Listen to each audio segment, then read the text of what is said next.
Hello guys, Happy New Year! Ayan guys, nagluto din naman ako ng kaldereta. Ayan. Kalderetang baboy. Ayan guys. O diba? Nilagyan ko siya ng peanut. Ito yung peanut butter.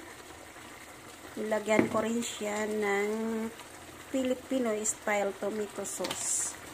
Kaya masarap po yan guys. Ayan, tumakbo na yung ating kawali. So ayan guys, o diba? Kahit mag-isa lang ako dito sa Taiwan, nagluluto din ako guys. Para makatikim naman din tayo ng Filipino food. Filipino recipe. O, diba? Yan naman talagang masarap i-kaldereta.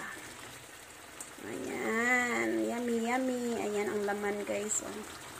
So, matuyo-tuyo na po ang sabaw niya. Medyo luto na po siya. Pinakuluan ko po yung karni. Pinalambot ko muna bago ko siya niluto. Yan, nilagyan ko siya na green peas. So, ayan. Let's eat. Thanks for watching. Have a nice day everyone.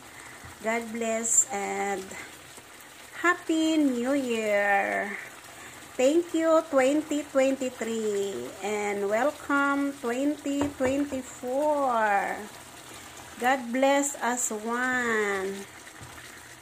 Ayan, let's eat. Let's eat. Yummy, yummy.